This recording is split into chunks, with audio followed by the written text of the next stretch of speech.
इम्तियाज जादव साहब और पीटी सिंह साहब से गुजारिश करूंगा कि आप जनरल वीके सिंह साहब को बुके और शॉल भेजकर जोरदार तालियों से स्वागत करें।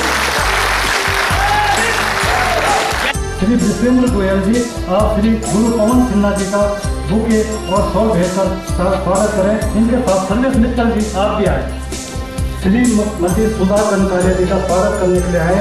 कैप्टन सुरेश चंद्र त्यागी जी। आज के कार्यक्रम के अध्यक्ष डॉक्टर जी कृष्णमूर्ति, जो अपने आप में एक अद्वितीय व्यक्तित्व है। ये वो मुख्य चुनाव आयुक्त रहे हैं जिन्होंने एक प्रेसिडेंट, 3 प्राइम मिनिस्टर और 25 चीफ मिनिस्टर के सफलतापूर्वक चुनाव अपने ही 5 साल की अवधि में कराए। इस किस्म का अवसर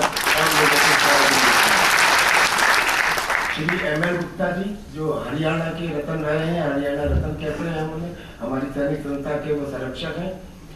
श्रीमती सुधा कंकेरिया जी, जो हमारी संरक्षक हैं, एक आई विशेषज्ञ हैं और बेटी बचाओ आंदोलन में लगी हुई हैं। श्री गुरु पवन सिन्हा, एक अद्वितीय, चमत्कारी, मैग्नेटिक पर्सनैलिटी।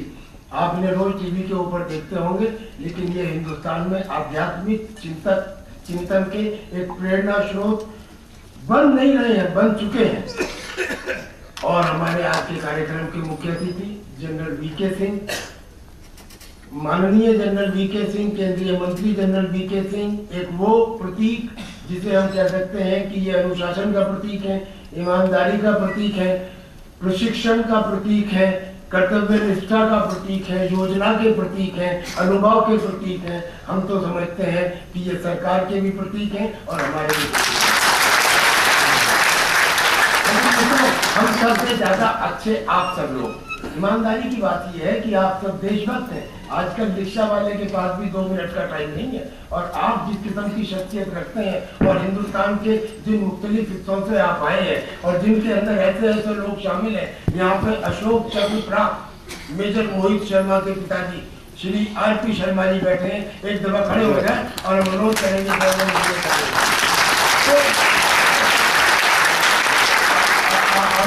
आप सब इम्पोर्टेंट है।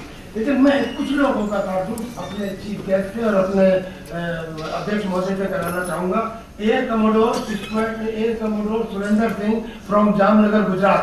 ये हमारे गुजरात के अध्यक्ष हैं।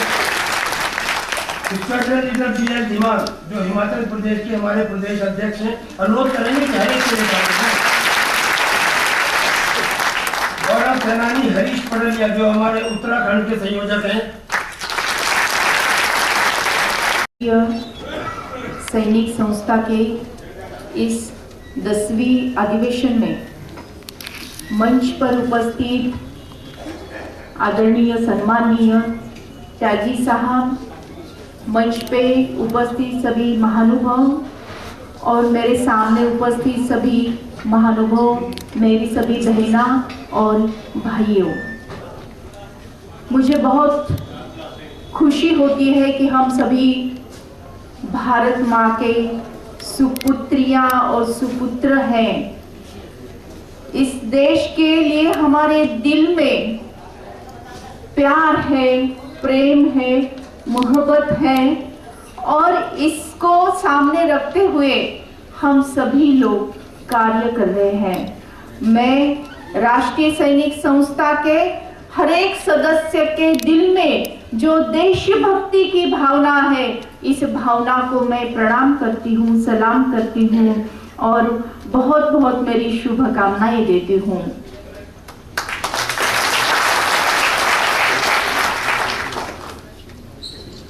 बेटी नहीं तो बहू कहाँ से लाओगे? बेटी नहीं तो बहू कहाँ से लाओगे? आज हमारे देश में हम देख रहे हैं कि कन्या भ्रूण हत्या का जो पाप है वो बढ़ता जा रहा है। गए 30 साल का अगर इस देश का सेक्स रेशो अगर देखा जाए, गए 30 साल में इस भारत जैसे पवित्र देश में, भारत माँ की देश में 1.5 करोड़ से भी ज्यादा 1.5 करोड़ से भी ज्यादा बेटियां कोख में मारी गई है। माँ का उदर, माँ का कोख, जिसको तीर्थ क्षेत्र कहते हैं, जहां से एक नई दुनिया का निर्माण होता है, नई सृष्टि का निर्माण होता है, उस माँ के उदर को, उस तीर्थ क्षेत्र को स्मशान भूमि करने का बहुत ही बड़ा महापाप अपने आजू बाजू में होते हुए हम देख रहे हैं। 1.5 करोड़ से भी ज्यादा बेटियां, 1.5 करोड़ से भी ज्यादा बेटियां जन्म लेने के पहले ही मारी जाती है। ये कितना चिंतादायक बात है। ये जो बेटी है, जो माँ के कोख में है, जो माँ के उदर में है, वो अपनी माँ को कहती है कि माँ, तेरी पिताजी की, दादा दादी की बातें कल रात में सुनी मैंने बा। आप सबने मिलके डिसाइड किया है ना कि कल मुझे डॉक्टर अंकल के पास ले जाना है। नहीं माँ, नहीं, आप ऐसा नहीं करना माँ, मुझे बहुत डर सा लगता है माँ। वो डॉक्टर अंकल बड़ा बड़ा इंस्ट्रूमेंट लेंगे, बड़ा बड़ा शस्त्र लेंगे, मेरे सर के टुकड़े टुकड़े कर देंगे, मेरा नन्ना मुन्ना इतना सा छोटा सा कोमल सा शरीर को तोड़ देंगे, कुचल देंगे, बाहर गली में फेंक देंगे, कुत्ते आएंगे, मुंह में जमाएंगे। माँ, मेरे शरीर की ये विटंबना क्या आप देख पाओगी माँ? मेरे शरीर से चिपकता हुआ खून क्या आप देख पाओगी माँ? नहीं माँ, नहीं, आप ये नहीं देख पाओगी माँ। माँ, ऐसा करना नहीं माँ, मुझे मारना नहीं माँ, मैं आपको कोई तकलीफ नहीं दूंगी, न कोई मेरा आग्रह रहेगा, न कोई मुझे खाने में मिठाई चाहिए, कल की बची हुई रोटी भी मुझे चल जाएगी माँ। नहीं माँ, नहीं, नहीं, कपड़े नहीं चाहिए माँ, अपने दीदी के पुराने कपड़े भी मुझे चल जाएंगे माँ, लेकिन माँ मुझे जन्म लेने दो, मुझे तेरी गोदी में खेलना है, तेरी उंगली पकड़ के मुझे स्कूल में जाना है, पढ़ाई करनी है, मेरी माँ बाप की सेवा करनी है, दादा दादी की सेवा करनी है, समाज की सेवा करनी है, देश की सेवा मुझे करनी है माँ, लेकिन मुझे जन्म देने दो माँ। मराठी में कहते हैं, वेळ नाही गेली अजून हाक देते मी तुला, वेळ नाही गेली अजून हाक देते मी तुला, खुडू नको कळी आई, खुडू नको कळी आई, देश घडवायचा आहे मला, देश घडवायचा आहे मला। ये मत कहो खुदा से मेरी मुश्किलें बड़ी है, ये मत कहो खुदा से मेरी मुश्किलें बड़ी है, इन मुश्किलों को कह दो, इन मुश्किलों को कह दो मेरा खुदा बड़ा है, इन मुश्किलों से कह दो मेरा खुदा बड़ा है। ये मत कहो खुदा से, ये मत कहो खुदा से, ये मुश्किलें बड़ी है, ये मुश्किलें बड़ी है, इन मुश्किलों को कह दो, इन मुश्किलों को कह दो मेरा खुदा बड़ा है, मेरा खुदा बड़ा है।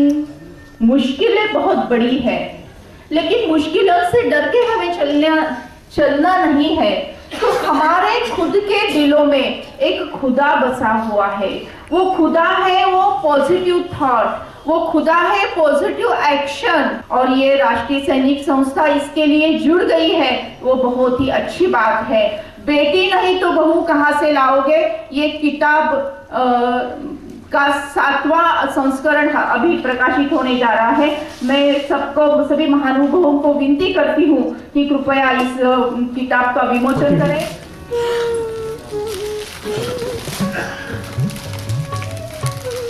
ये बेटी बचाओ पुस्तक का विमोचन होना है।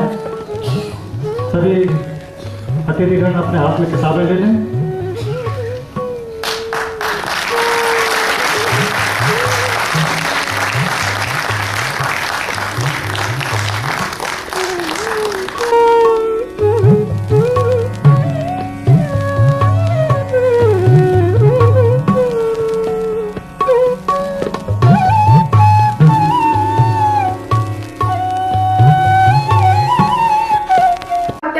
कारण समाज में असमानता निर्माण हो रही है।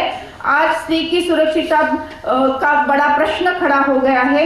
इसलिए इस राष्ट्रीय अधिवेशन में, इस 10वें राष्ट्रीय अधिवेशन में ये ठराव पारित कर रहे हैं कि हमारे राष्ट्रीय सैनिक संस्था के सदस्यों के परिवार में एक भी कन्या भ्रूण हत्या नहीं होंगी, उसकी खबरदारी हम लेंगे और हर कन्या के जन्म के ऊपर आनंद उत्सव मनाएंगे।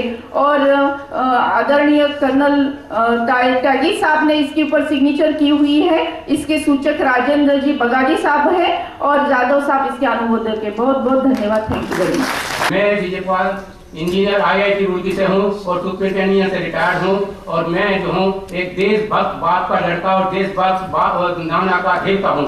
मेरे नाना जी को अंग्रेजों ने 9 खान खींच करके उनको मारा था, इस साइड पे मारे गए थे। तीसरी बात यह है कि मैंने अभी एक अपना दिवस मनाया था जिसके अंदर मैंने घोषणा की है कि मेरे गांव के अंदर जो भी लड़की पैदा होगी उसके यहाँ मैं 5000 रुपये की FD दूंगा और उसके अलावा बच्चे का सारा सामान। मेरे गांव के अंदर जो भी लड़की की शादी होगी उसमें 10,000 से लेकर के मैं 30,000 तक की मदद करूंगा। इसके गवाह मेरे कर्नल साहब इनके सामने मैंने पढ़ना की थी। और ये भी नियम कहता है जब मैं मर जाऊं मेरा पूरा शरीर अस्पताल को दे दिया जाए, जिसके अंग जो जिसके काम आ जाए वो ले जाए, बाकी बच्चों को दे दिया जाए। आज मैं आप सभी के सामने घोषणा करता हूँ, मैं जब तक जिंदा रहूंगा मैं 10,000 रुपये महीना राष्ट्रीय सैनिक संस्था को देता रहूंगा, यानी कि 1,20,000 प्रति वर्ष मैं राष्ट्रीय सैनिक संस्था को देता रहूंगा और देता रहा। जय हिंद, जय भारत।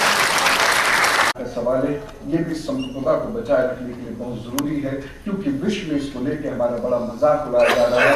और इस देश के लोगों का मजाक ज्यादा इसलिए उड़ाया जाएगा क्योंकि हम बात बात पर धर्म की दुहाई देते हुए स्त्री को शक्ति बताते हुए उसकी पूजा करने का संदेश देते हैं, लेकिन कहीं कर्म में वह परिलक्षित नहीं होता। इंग्लैंड में हमसे ज्यादा, हमारे देश से ज्यादा रेप होते हैं। हर 23वें मिनट में रेप होता है। अमेरिका की भी स्थिति कमोवेश वही है।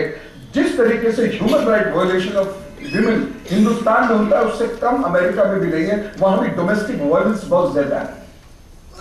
लेकिन इस देश पर उंगलियां इसलिए ज्यादा उठेगी क्योंकि इस देश की संस्कृति स्त्री प्रधान संस्कृति है। मैट्रियार्की इस देश के अंदर तकरीबन 60,000 वर्ष रही है। इस देश के शास्त्रों का निर्मात्री है इस देश की स्त्रियां। और इस देश में जब वंदना की जाती है तो शक्ति, और हर स्त्री में शक्ति मारकर देवी बनाकर उसकी पूजा की जाती है। इसलिए इस देश में उनकी दादा। तो मैं शहीदों को पुनः सलाम करता हूं। उनके जज्बातों को हम याद रखें, उनके जज्बातों को हम घरों में भी को पुनः नमन करता हूं। ईश्वर से प्रार्थना करता हूं कि हमारे पास सद्बुद्धि आए और हम सारे विकारों से मुक्त होते हुए केवल इस देश के लिए कार्य करना शुरू करें। जय हिंद।